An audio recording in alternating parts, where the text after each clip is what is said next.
भले ही भारत की आज़ादी को लेकर गांधी जी पर गीत लिखे गए हों, दे दी हमें आज़ादी बिना खड़ग बिना ढाल, साबरमती के संत तूने कर दिया कमाल, लेकिन इसका अर्थ ये नहीं है कि बिना रक्त की एक बूंद बहाए, बिना कोई बलिदान दिए, केवल अहिंसात्मक आंदोलन मात्र से भारत को आज़ादी दिला दी।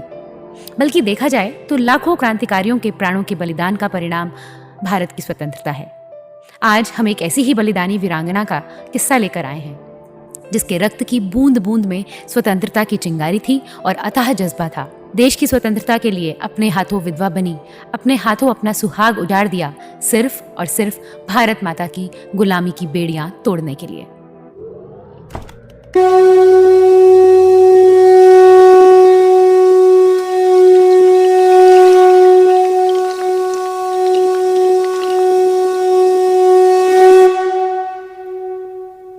आज़ादी के इतिहास को कुरेदने से पता चलता है कि गुलामी काल में जिन्होंने अपने पेट और अपने स्वार्थ की चिंता से दूर अंग्रेज़ों से स्वतंत्रता की लड़ाई लड़ते हुए अपने प्राण दे दिए, उनको भुला दिया गया। और जिन्होंने अंग्रेज़ों के साथ उनके महलों में लंच डिनर किया, उनके साथ हवाई जहाज पर घूमे, आज़ादी के नाम पर जिन लोगों ने लाठी तो छोड़िए, तबीयत से एक पत्थर भी अंग्रेज़ों की तरफ कभी नहीं उछाला, उन्हीं दो चार लोगों को भारत के बापू, चाचा, गुरुदेव और मदर आदि जैसे नामों से नवाजा गया। इसी के विपरीत भारत की आज़ादी के लिए अपना सब कुछ दांव पर लगाने वालों को कहीं गुमनामी की मौत मिली, तो कहीं आज़ादी के बाद सड़कों पर फूल बेचकर अपना जीवन बिताने की विवशता। इन्हीं गुमनाम महान क्रांतिकारियों में से एक महिला क्रांतिकारी थी नीरा आर्या। नीरा का जन्म 5 मार्च 1902 तत्कालीन संयुक्त प्रांत के मेरठ जिले के खेकड़ा गांव में हुआ था। वर्तमान में खेकड़ा भारत के उत्तर प्रदेश राज्य में बागपत जिले का एक कस्बा है। आज़ादी के बाद नीरा जी का जीवन सड़क किनारे फूल बेचते हुए बीता। नीरा आर्या की कहानी रूह को कपाने वाली है। नीरा आर्या और उनके भाई वसंत कुमार दोनों ही आज़ाद हिंद फौज के सिपाही थे। नीरा आर्या का पूरा जीवन संघर्ष, थ्रिल और सस्पेंस का मिश्रण है। नीरा आर्या एक महान देशभक्त, क्रांतिकारी, जासूस, संवेदनशील लेखक, जिम्मेदार नागरिक, साहसी और स्वाभिमानी महिला थी, जिन्हें गर्व और गौरव के साथ याद किया जाता है।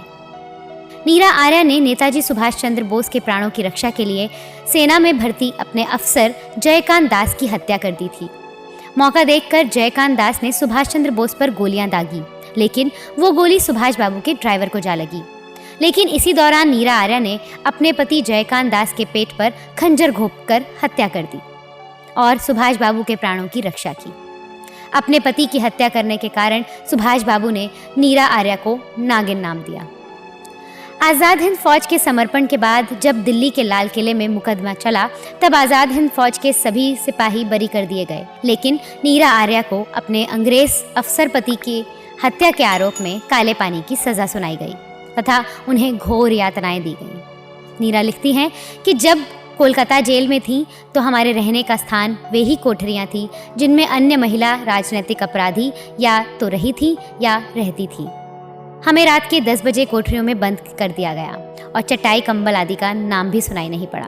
मन में चिंता होती थी कि क्या इसी प्रकार की स्वतंत्रता गहरे समुद्र में अज्ञात द्वीप में मिलेगी, कि अभी से ओढ़नी अथवा बिछौने का ध्यान छोड़ने की आवश्यकता पड़ी है। जैसे तैसे जमीन पर ही लोट लगाई और नींद भी आ गई। लगभग 12 बजे एक पहरेदार 2 कंबल लेकर आया और बिना बोले चाले ही ऊपर फेंक कर चला गया। कंबलों का गिरना और नींद का टूटना भी एक साथ ही हुआ। बुरा तो लगा, परंतु कंबलों को पाकर संतोष भी आ ही गया।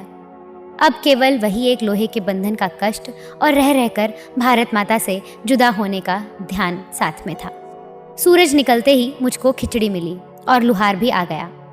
हाथ की सांकल काटते समय थोड़ा सा चमड़ा भी कटा, परंतु पैरों में से आड़ी बेड़ी काटते समय केवल 2-3 बार हथौड़ी से पैरों की हड्डी को जांचा कि कितनी मजबूत है। मैंने एक बार दुखी होकर कह ही दिया, क्या अंधा है जो पैर में मारता है? पैर पर क्या, हम तो दिल में भी मार देंगे, क्या कर लोगी? उसने मुझे कहा, बंधन में हूँ, तुम्हारा कर भी क्या सकती हूँ। फिर मैंने उनके ऊपर थूक दिया था कि औरतों की इज्जत करना सीखो। जेलर भी साथ थे तो उसने कड़क आवाज में कहा, तुम्हें छोड़ दिया जाएगा यदि तुम बता दोगी कि तुम्हारे नेताजी सुभाष कहाँ हैं। वे तो हवाई दुर्घटना में चल बसे, मैंने जवाब दिया। सारी दुनिया जानती है नेताजी जिंदा हैं, झूठ बोलती हो तुम कि हवाई दुर्घटना में मर गए, जेलर ने कहा। हाँ, नेताजी जिंदा हैं? तो कहाँ हैं? मेरे दिल में जिंदा हैं वे। जैसे ही मैंने कहा तो जेलर को गुस्सा आ गया और बोले, तो तुम्हारे दिल से हम नेताजी को निकाल देते हैं। और फिर उन्होंने मेरे आंचल पर ही हाथ डाल दिया और मेरी आंगी को फाड़ते हुए फिर लुहार की ओर संकेत किया।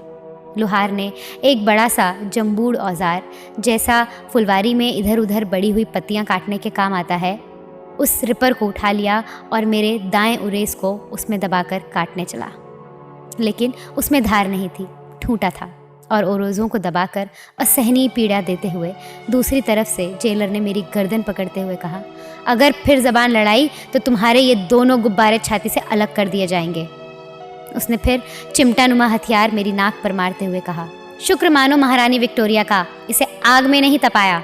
आग से तपाया होता तो तुम्हारे दोनों उभार बुरी तरह उखड़ जाते। नीरा आर्या की कहानी पढ़कर जितना भी कोशिश कर लो, आंखों में आंसू टपक ही पड़ते हैं, रूह कांप जाती है। ऐसी कहानियाँ हमें बताती हैं कि हमारी माताओं बहनों ने अपना सब कुछ इस राष्ट्र के लिए न्यौछावर कर दिया था, जिनका नाम आज भी गुमनामी के अंधेरे में जिंदगी जी रहा है। और लोग गीत गा रहे हैं, दे दी हमें आज़ादी बिना खड़क बिना ढाल, साबरमती के संत तूने कर दिया कमाल।